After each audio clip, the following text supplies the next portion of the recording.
An ordinary bus ride turns into an unforgettable life lesson when a group of cocky teens targets the wrong man, a quiet Vietnam veteran with a past they couldn't imagine. The bus hissed to a stop at the corner of Jefferson Avenue and Elmwood Street, its doors groaning as they swung open. A steady stream of weary passengers climbed aboard, their faces drawn with exhaustion after another long day. Among them was an elderly black man, his slow, deliberate steps a testament to the years etched into his bones. He carried a sturdy wooden cane, the varnish worn smooth by countless grips, and a small bag filled with groceries. He made his way toward the back of the bus, his movements unhurried but steady. As he lowered himself into a seat, he rested the cane against his knee and gazed out the window. The evening light spilled across his weathered face, highlighting deep lines that spoke of a lifetime of challenges and wisdom. He sat quietly, unnoticed by most, except for the occasional glance from a curious child or a kind stranger offering a faint smile. The bus rumbled back into motion, its engine a dull roar as it navigated the bustling streets. Inside, the mix of voices, the shuffle of feet, and the occasional chime of a phone notification filled the space. Yet, amidst it all, the man remained a figure of calm, observing the world outside with eyes that seemed to hold more stories than anyone could count. But not everyone noticed the quiet dignity he carried. Not everyone understood the depth of his experience, and soon that lack of understanding would lead to something unforgettable. But as the bus slowed for the next stop, the atmosphere was about to change, and no one, not even the elderly man, could predict what would unfold. The bus screeched to a halt at a stop near Lincoln High School, and the energy shifted instantly. A group of teenagers, 4 in total, bounded up the steps. Their laughter was loud and carefree, with an edge that hinted at trouble. Each one carried a backpack slung over one shoulder, their voices cutting through the usual bus chatter like static. They lingered near the front, scanning the seats as though searching for something, or someone, to entertain them. One of them, a tall boy with a baseball cap turned backward, nudged his friend and pointed toward the elderly man seated at the back. "Yo, check him out," he said, his voice low but audible enough to make heads turn. The group exchanged smirks, their laughter growing as they made their way down the aisle. Passengers shifted uncomfortably in their seats, some glancing at the old man, others pretending not to notice. The teens stopped just short of him, their movements exaggerated and full of swagger. "Hey, old man," said the boy in the cap, leaning on the seat in front of him. "You miss your stop at the retirement home or something?" The elderly man didn't respond. He kept his gaze fixed out the window, his hands resting on the cane as though it were a lifeline. His silence only seemed to encourage them. Another teen, a shorter one with a hoodie pulled over his head, chimed in. "That cane for walking, or is it holding you up?" He snorted, and the others erupted into laughter. Passengers exchanged nervous glances, but no one said a word. A woman near the front shifted her bag closer to her chest. A man in a suit adjusted his tie, focusing intently on his phone. It was as if the entire bus had collectively decided that staying silent was safer than getting involved. But the teens weren't done. They edged closer, their voices growing louder, their jabs more pointed. "Bet he's got some cash on him," said a boy with a buzz cut. "What's in the bag, Grandpa? Cat food?" But just as their mocking reached a crescendo, the old man moved for the first time, lifting his head slightly, his calm demeanor unshaken. Something in his presence shifted, and even the teenagers hesitated for a moment. The moment of hesitation passed as quickly as it had arrived. Emboldened by the elderly man's silence, the boy in the baseball cap leaned closer, his smirk widening. "What's the matter, Grandpa? Cat got your tongue?" he sneered, tapping the old man's cane lightly with his sneaker. The others laughed, their voices bouncing off the bus walls like an irritating echo. The old man's grip on the cane remained firm, his gaze unshaken as he finally turned his eyes toward the boy. They weren't angry or fearful, just steady, piercing in their calmness. Passengers stole glances, tension thickening in the confined space. A young woman clutched her purse tightly, her knuckles white. A middle-aged man in the corner cleared his throat, but said nothing. Everyone seemed frozen in their seats, unwilling or unable to intervene. The boy in the hoodie leaned over, his bravado unchecked. "You deaf or something? Maybe he doesn't speak English," he joked, prompting another round of laughter. Still, the old man said nothing. He shifted slightly, straightening his posture, his cane now resting firmly on the floor. The slight movement was almost imperceptible, but it carried weight, a sense of purpose that wasn't lost on a few observant passengers. One of the teenagers, the smallest of the group, glanced nervously at the others. "Maybe we should chill," he muttered, but his suggestion was ignored.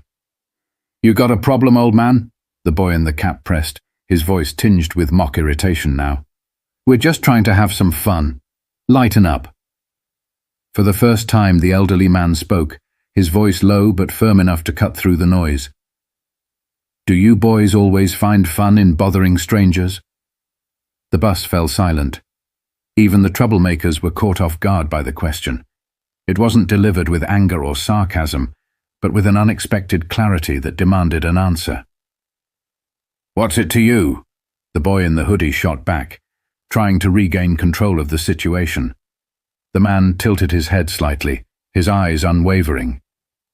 "Because I've met young men like you before," he said. His tone was calm, measured. Different time, different place. They didn't laugh as much when they found out what real fear feels like. The air grew heavy, the laughter now replaced with a prickling discomfort. The teenagers exchanged uncertain glances, their confidence visibly shaken.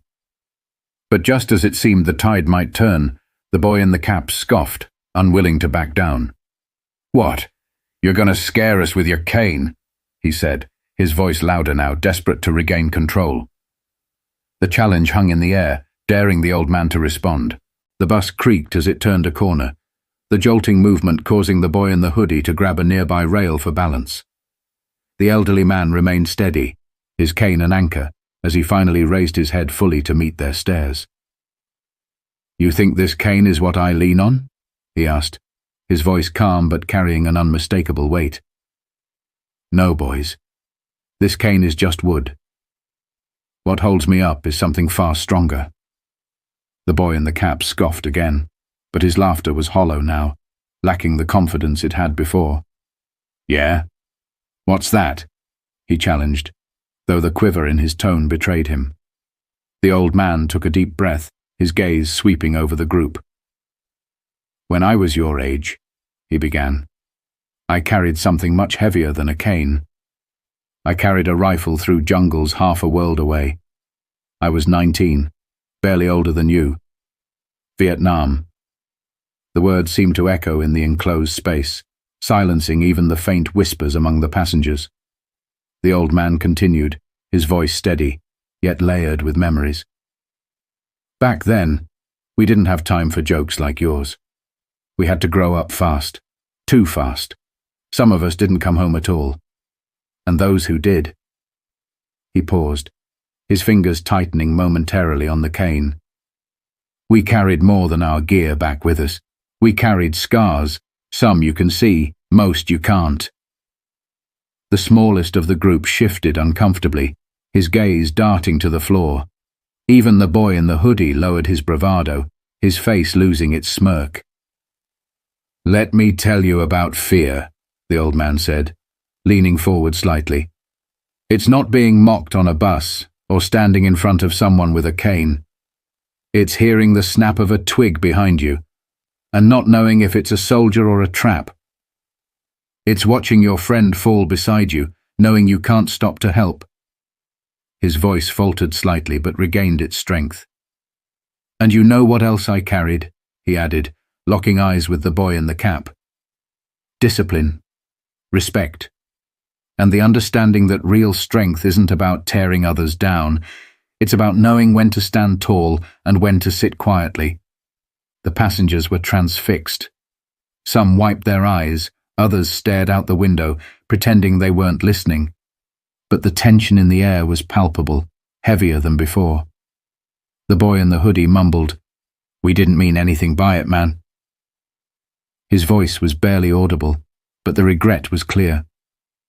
The old man nodded slightly, his demeanor softening just enough. "I know you didn't, but words have weight, boys, and you never know what someone's carrying."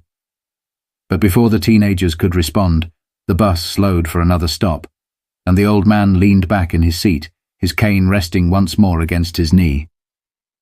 The silence that followed wasn't empty. It was filled with reflection, the kind that lingers long after the moment passes.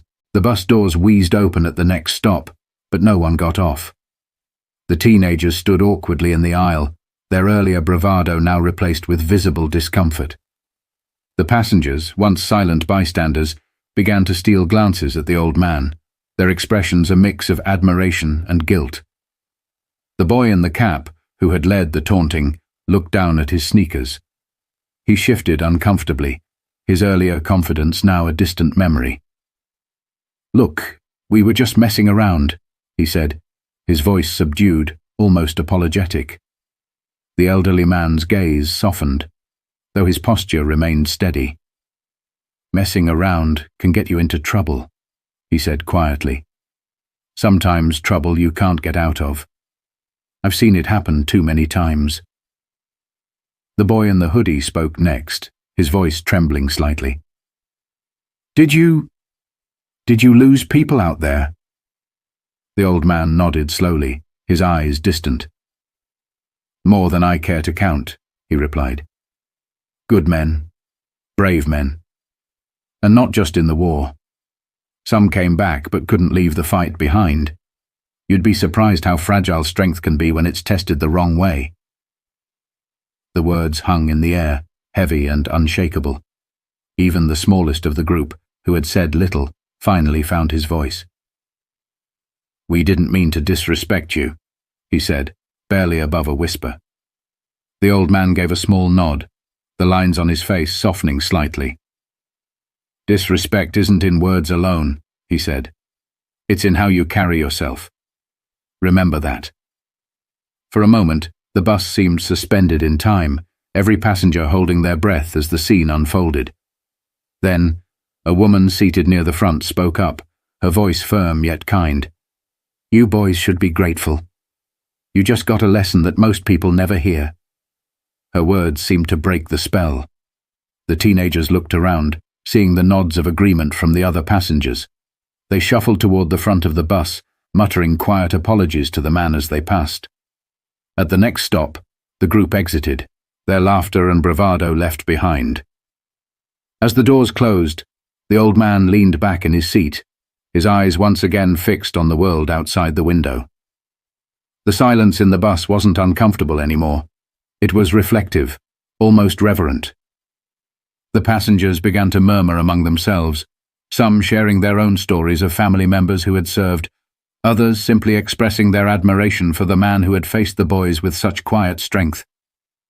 But amidst the whispers and stolen glances, the old man remained as he was before, steady, calm, and deeply rooted in the strength that had carried him through so much more than this ride.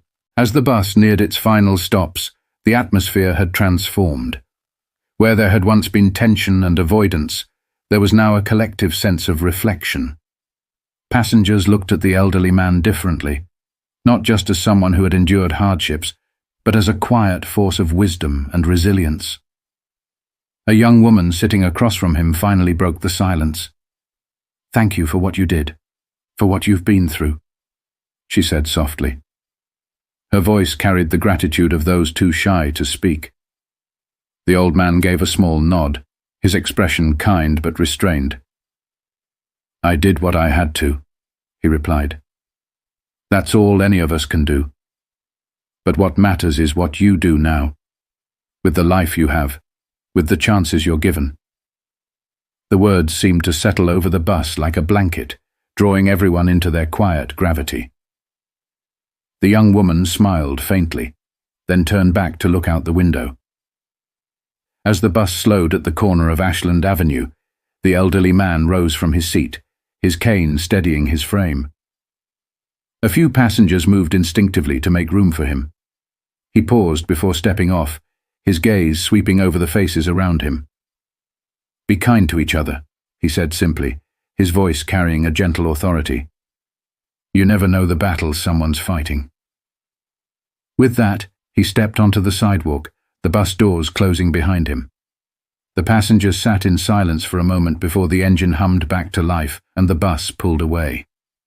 For the rest of their ride, the people aboard carried more than their belongings.